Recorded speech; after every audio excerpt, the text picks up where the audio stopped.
کی سب سے بہترین کوالٹی تھی پیشنس، صبر.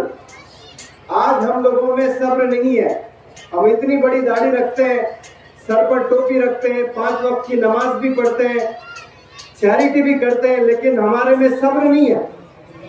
ہم جو چیز چاہتے ہیں بس وہ ہو جانا چاہیے.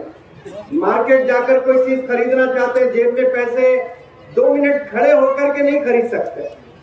ہم پہلے بازار جاتے، بچپن میں کوئی چیز خریدنا ہوتا، شاپ کیپر ہمیں 10 منٹ کھڑا کرتا تو پورے 10 منٹ کھڑے رہتے تھے. آج ہمارے پاس 1 سیکنڈ کا بھی ٹائم نہیں ہے. دراصل ٹائم نہیں، صبر ہم میں نہیں ہے. تو آپ لوگ صبر سے یہاں پر بیٹھے ہیں، میں سلام کرتا ہوں آپ کے صبر کو. اور مجھے پتا بھی چلا ہے کہ آپ لوگ لنچ بھی کر چکے ہیں. تو میں کچھ باتیں رکھوں گا، بہت دیر بات نہیں کروں گا، کیونکہ میں ٹیچر ہوں، جانتا ہوں صبح سے دوپہر تک بچے بیٹھ کر بور ہو جاتے ہیں. لیکن ایک ایسا بھی دور تھا 2019 میں آگرہ میں پڑھا رہا تھا میں، تاج ہوٹل 5 اسٹار ہوٹل میں. 19 اسٹیٹ سے بچیاں سب آ کر پڑھائی کر رہے تھے. اس دن صبح 8 بجے سے میں نے پڑھانا شروع کیا، رات کے 8 بجے تک پڑھایا کرتا تھا. ایک دن کہا بچوں سے میں نے کہ آج میرا موڈ بہت اچھا ہے، خوب پڑھانا چاہتا ہوں، کیا ڈنر کر کے آپ پھر سے کلاس میں بیٹھیں گے؟ تو سب بچوں نے کہا کہ ہاں سر، کیوں نہیں، آپ جب پڑھانا چاہتے ہیں تو ہم بالکل پڑھنا چاہتے ہیں. تو میں نے سوچا کہ 1-2 گھنٹے پڑھا لیتا ہوں. 9 بجے ڈنر کر کے آئے، سوچا 9 سے 11 تک پڑھاؤں. قسم خدا کی رات کے 2 بج رہے تھے. سارے بچیاں بیٹھ کر لیکچر سن رہے تھے. میں نے کہا ان سے کہ اگر میں اس کلاس کو صبح فجر تک آگے لے جاؤں تو کیا آپ بیٹھے رہیں گے؟ تو ایک آواز میں سارے بچوں نے کہا کہ ہاں سر، ہم فجر تک بیٹھیں گے. یہ الگ بات ہے کہ میں نے وہی کلاس کو روکا، کیونکہ دوسرے دن بھی پڑھانا تھا. آپ جو اپنا وقت، اپنا انرجی اگر تعلیم کی اور لگاتے ہیں، کبھی اسکول میں 6 گھنٹے بیٹھتے ہیں تو ایکسٹرا 4 گھنٹے اگر اسکول کے ٹیچر پڑھاتے ہیں تو والدین کو لگتا ہے کہ بچوں پر ظلم کیا جا رہا ہے، بچوں پر پریشر ڈالا جا رہا ہے. لیکن آپ دیکھیں جوان بچے کتنے کرکٹ میچز ٹی وی کے سامنے بیٹھ کر دیکھے ہیں. میں نے تو نہ جانے کتنے hundred and hundred of matches صبح 10 سے شام کے 5 بجے تک. حاصل کوئی بڑی چیز ہوئی نہیں، لیکن اگر آپ کتابوں کے ساتھ 8-8, 10-10, 12-12 گھنٹے بیٹھیں گے انشاءاللہ تو ہندوستان کے آپ دوسرے ڈاکٹر اے پی جے کلام ہوئیں گے انشاءاللہ. آپ دوسرے مولانا ابوالکلام آزاد بنیں گے. لیکن اس کے لیے ہاتھوں میں کتابوں کا ہونا بہت ضروری ہے. ہاتھوں میں اگر کتابیں نہیں تھامتے ہو تو پھر کل آپ کے ہاتھوں میں بیگنگ بال آ جائے گا، بھیک مانگنا پڑے گا. پھر آپ کو بھیک مانگنے کے لیے صرف بیگنگ بال نہیں، آپ ڈیجیٹل ورلڈ ہے، فون سے ریکویسٹ کرتے ہیں، پریشان ہو بھائی 100 روپے دیجئے، 1000 روپے دیجئے. یہ ڈیجیٹل بیگنگ کہتے ہیں اس کو. پہلے جو بیگرز ہوتے تھے وہ ہاتھ میں کٹورا لے کر جاتے تھے گھر گھر پیسے مانگنے کے لیے. آج آپ کسی سے میسج بھی کر رہے ہو 40 سال میں، 35 سال میں کہ بھائی مجھے 2000 چاہیے، میں 1 مہینے کے بعد دوں گا. وہ ڈیجیٹل بیگنگ ہے. کیوں؟ جوانی آپ نے صحیح نہیں گزاری ہے، جوانی آپ نے کتابوں میں نہیں گزاری ہے. تو پھر کل آپ کو در در بھٹکتے رہنا پڑے گا، لوگوں سے آپ کو مدد لینے کی ضرورت پڑتی ہے. اسی لیے پیارے بچوں، یہ جو عمر سے آپ لوگ گزر رہے ہو یہ آپ کے زندگی کا بہترین فیز ہوتا ہے. اس عمر میں جو انسان صحیح وقت گزارتا ہے وہ کامیاب ہوتا ہے. میں 3 انگلش کے ورڈ آپ سب لوگ کے سامنے رکھنا چاہتا ہوں. آپ لوگ غور سے ان 3 باتوں کو سنیں. پہلا جو ورڈ ہے ٹائم، جو سب جانتے ہیں. دوسرا جو ورڈ ہے ٹیم. تیسرا جو ورڈ ہے فوکس. میں نے 3 انگلش کے ورڈز بولے ہیں. آپ نے سنا یہ 3 ورڈز؟ آواز میں بولے ایک دفعہ. پہلے میں نے کیا کہا؟ ٹائم. بہت اچھے. دوسرا ٹیم. تیسرا فوکس.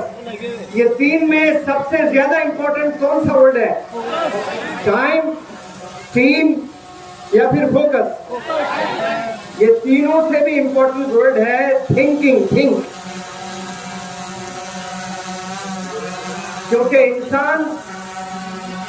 صرف انسان کو اللہ نے یہ سوچنے کی صلاحیت دی ہے. ٹائم جانوروں کے پاس بھی ہے, ٹیم جانوروں کے پاس بھی ہے. دیکھیے بہت سے جانور ایک ٹیم اکٹھا ہو کر ساتھ چلتے ہیں. ایک شیر جب اٹیک کرتا ہے اور 200 بھینس ہوتی ہیں, 200 گدھے ہوتے ہیں, ایک شیر آ کر آسانی سے اپنا نوالا کھا لیتا ہے. اگر چاہے وہ 200 گدھے مل کر شیر سے لڑائی کر سکتے ہیں. 200 بھینس نہیں, صرف 5 بھینس مل کر ایک شیر کو چت کر سکتے ہیں. لیکن انہیں سوچنے کی صلاحیت نہیں ہے, نہیں سوچتے ہیں. ان کے پاس میں ٹائم بھی ہے, ان کے پاس میں ٹیم بھی ہے, لیکن تھنکنگ کرنے کی ایبیلٹی نہیں ہے.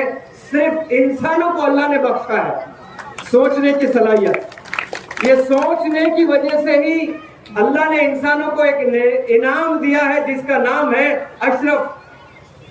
اللہ نے نہ جانے کتنی چیزیں بنائی ہیں. آپ ایک دفعہ باہر نکل کر اوپر دیکھیں, کتنا بڑا آسمان, کتنی بڑی زمین, کتنے جانور, ایسے جانور جن سے ہم مقابلہ ہی نہیں کر سکتے.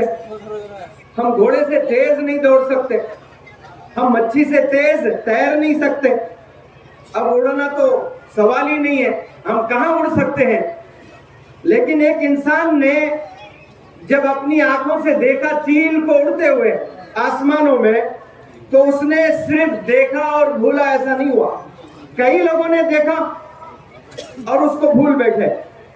جیسے میں اور آپ بہت سے چیزیں دیکھتے ہیں دنیا میں اور دیکھ کر بھلا بیٹھتے ہیں, لیکن کسی ایک بندے نے غور کیا, سوچا کہ بھئی یہ اللہ نے ہمیں اشرف بنایا, یہ تو ایک معمولی سی پرندہ ہے, یہ کیسا اڑ رہا ہے.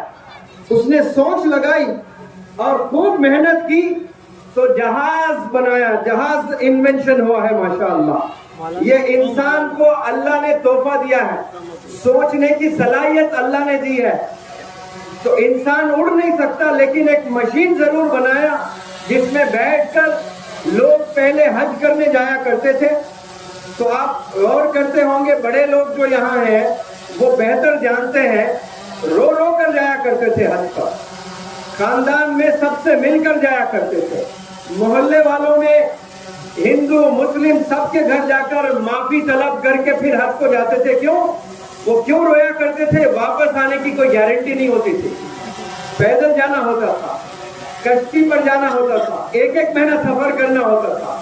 اب 4 گھنٹے میں جدہ ایئرپورٹ پہ اتریں گے آپ. کسی ایک بندے نے سوچ لگائی, جہاز بنایا, تو 4 گھنٹے میں آپ دوسرے کنٹری کو جا رہے ہو.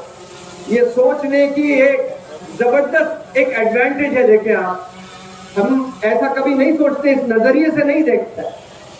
ایک انسان نے چیل کو اڑتے ہوئے دیکھا تو جہاز بنا دیا. کسی انسان نے مچھی کو تیرتے ہوئے دیکھا تو کئی سارے لوگوں کا شوق پیدا ہوا کہ ہمیں بھی اس کنارے سے اس کنارے تک تیرتے ہوئے جانا. لیکن انسانوں میں اتنی طاقت نہیں ہے. لیکن انسان ہار نہیں مانا, انسان نے کشتی بنایا. مچھی شاید تھک جاتی ہے لیکن کشتی کبھی نہیں تھکتی, وہ ساحل تک ضرور جاتی ہے, کنارے تک ضرور جاتی ہے. یہ انسانوں نے ایجاد کیا ہے. ماشاءاللہ, کیا کیا چیزوں نے انسان بنایا. آپ کی امی میری امی, آپ کی نانی میری نانی, آپ کی دادی میری دادی کپڑے دھو دھو کر اتنے ہاتھ دکھتے تھے ان کے. کسی ایک انسان نے اپنے ذہن کا استعمال کیا, واشنگ مشین بنایا, تو وہ واشنگ مشین اس نے اپنے امی کو گفٹ نہیں دیا, اس نے پورے دنیا کی امیوں کو گفٹ دے دیا. ماشاءاللہ, ایسے دینے والے ہاتھ ہمارے ہونے چاہیے, ایسے سوچنے والا دماغ ہمارا ہونا چاہیے. ہم لوگ استعمال نہیں کرتے ہیں. آپ کو اللہ نے جو دماغ دیا ہے, یقین جانے وہ اتنا مہنگا ہے, ایسا ایکسپینسو ہے, اور آپ ایسے دماغ کو رکھ کر آپ بولتے ہو کہ میں غریب ہوں, میں غریب گھرانے میں پیدا ہوا ہوں. کوئی انسان غریب نہیں ہوتا ہے. بل گیٹس نے کہا ایک زبردست کوٹ, if you are born poor it's not your mistake. اگر آپ غریب گھرانے میں پیدا ہوتے ہو آپ کی غلطی نہیں ہے. If you die poor, it's your mistake.